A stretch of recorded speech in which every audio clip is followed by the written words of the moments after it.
With Memorial Day coming up, I thought it was a good time to talk about caring for orphans and the child-free.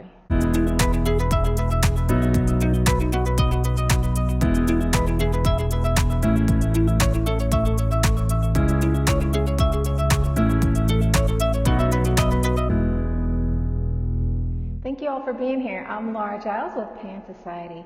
If you like our channel, please subscribe so that you're notified every time we post a new video and you don't miss out. So, what are your Memorial Day plans? If you're going out to the graves, visiting, cleaning, or reaching out to your family, maybe you could do some spirit tending for elder orphans and the child-free. So I'm talking about people who died alone or were estranged from their people, and those who had no children, or those children died before them and they're the last of the line. I think we can forget about them and just think about our own bloodlines. But in the United States, 25% of people over 65 are elder orphans. In the UK, it's a third of the population. They're either alone or depend on services like adult foster care, assisted living facilities, neighbors, or strangers for their social and living needs. And the spiritual implications of that don't really sit well for me. Do they for you? In tribal societies, nobody gets left out. The adults care for the young and the old. Neighbors care for neighbors. And when I was a kid, there was a single old lady on both sides of us.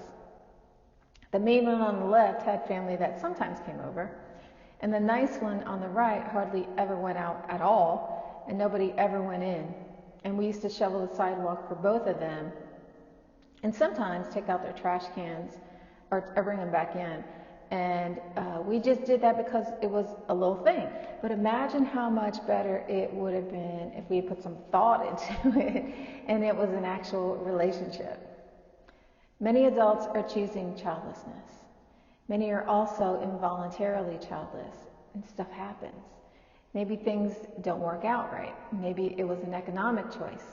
Maybe it's a blended family where one partner already had kids and that was all that they could afford. Sometimes we have families, but they're so toxic that it's healthier to not have a relationship with them. So whatever the reason, there's a lot of people who are either old or will be old with nobody to care for them. And if you believe in animism and connection, maybe you can be part of the change to make sure that nobody has to live or die alone.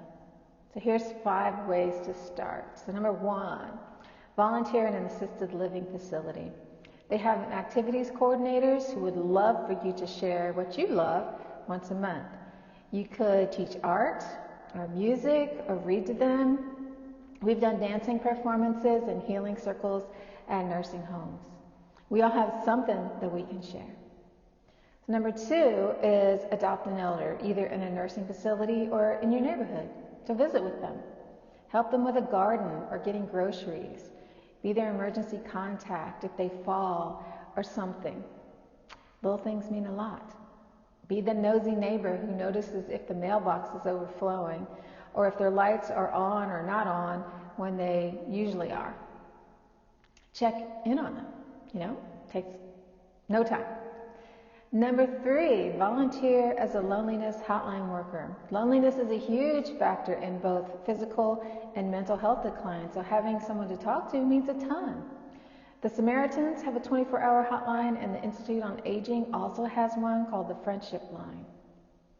Number 4, talk to elders about their end-of-life wishes. I'm a person who's in charge of making sure a friend who is single and childless gets the natural funeral that she wants, and her last rites are done in accordance with her culture. These things matter. We want to die well and be loved. And if you don't have family, you have to trust that with somebody. So it matters how we die and for what happens beyond. So number 5 is reminisce. This helps the older person to remain cognitively engaged. It also increases happiness, and you could learn a lot about life in the process too. It's really important that people who die without family have someone looking out for them. So don't forget those who have already passed this Memorial Day. Stop by their graves, say hello, tell their stories, and remember them. If If you want to make your animist practice deeper, please join us in our online class. Details are below. Ciao guys. Have a great weekend.